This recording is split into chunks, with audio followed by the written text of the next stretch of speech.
I'd say the only team, though, that I do see value on is the Padres. But again, this team burns me every freaking time. Every time.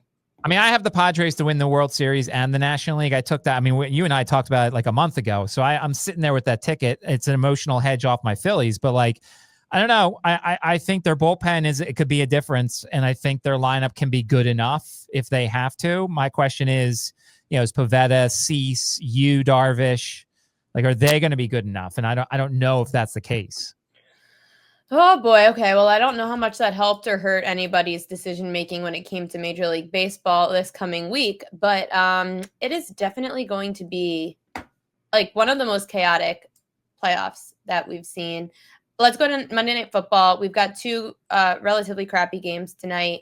We've got the Dolphins taking on the Jets, and we've got the Bengals and the Broncos. It was kind of a tough prop market to get a handle on, but you've got a few things going. Let's pick it up. Waddle over 4.5 receptions and plus money. How come it's worth the value? Wow, the plus money was intriguing. Plus, if you look at his history against the Jets, Hill could see a lot of sauce, and Waddle gets a lot of receptions. He's a guy that I think he's had like 8 or 9 in like 3 of the last 4 games against the Jets. So I don't understand the plus money on the over here, especially since he's been very busy already this season. Now, I think there could be a little wind and a little rain tonight, which is always in Florida, but like Waddle's a short reception type of guy. Like he can go across the middle, get a couple of 8 or 9 yard receptions here. So I think mostly this is a price play, but it also kind of goes along with the recent history of Waddle does better against the Jets than Tyreek Hill does. Josh Reynolds, interesting one, right? You have Josh Reynolds over 16.5 receiving yards, low number. He's only got 3 targets this year, 2 receptions on 3 targets for 18 yards. How come tonight's the night?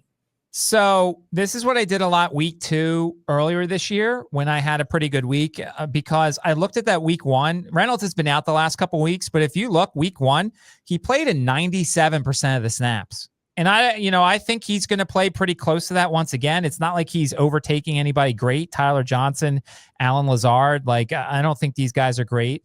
So I'm taking a shot here with the low number on a guy that was out there in almost all of the snaps for the Jets, and they're going to probably be behind. I think they're going to throw a bit. Dolphins secondary doesn't scare me. So like this is me just kind of hoping that all those snaps he took in week 1 seems like what he's going to do here, and then he pays it off because he went over this number in week 1.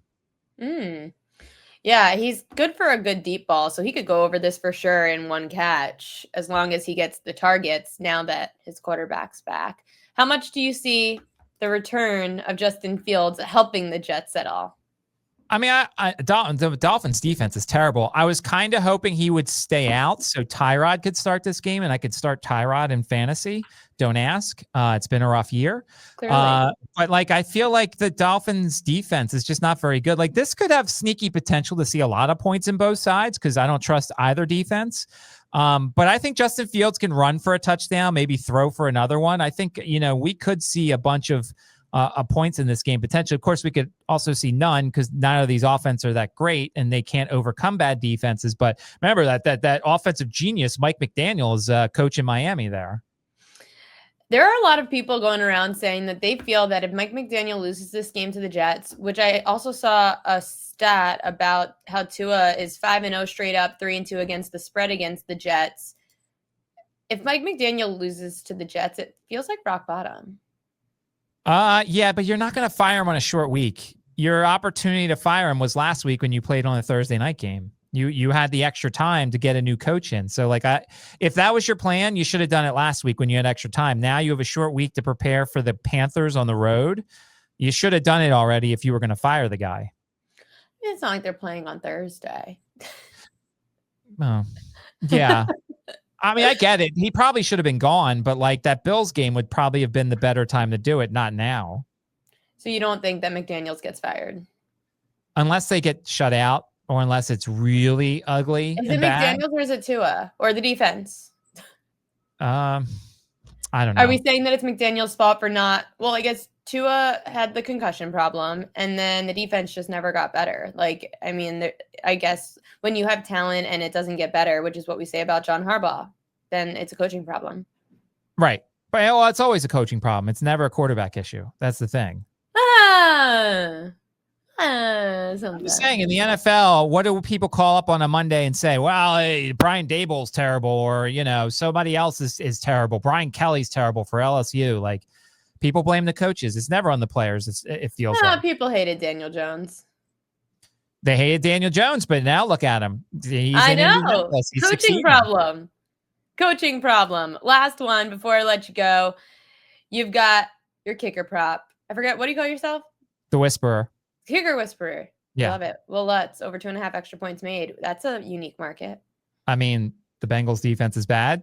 The Broncos offense needs to get going. I think Will Lutz makes 2.5. Makes 3 extra points. Now, the one thing I scoring for those Broncos. Well, if they can't do that against Cincinnati, then I'd be a lot. See, it's funny because I was the guy this offseason who was against. Remember, all the people were like, "Oh, the Broncos going to be best team in the AFC, going to be awesome," and they still could. But they're 1-2 I always so like the far. Chargers. Not that I'm saying it's a good time to say that, but we all kind of knew the books needed the Giants bad yesterday. Well, yeah, of course. And Jackson Dart's a hero and all that stuff. But like basically, if the Broncos can't put up 28 points on the Bengals, like that's going to be a problem. And then they fly short week to Philadelphia to lose the Eagles. So they could be in trouble if they don't win tonight.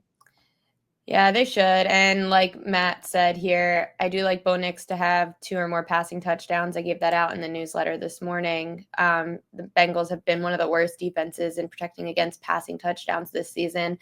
So those extra points, they could work out, but you need one more. You need one more touchdown than me. Give a J.K. Dobbins rushing touchdown then.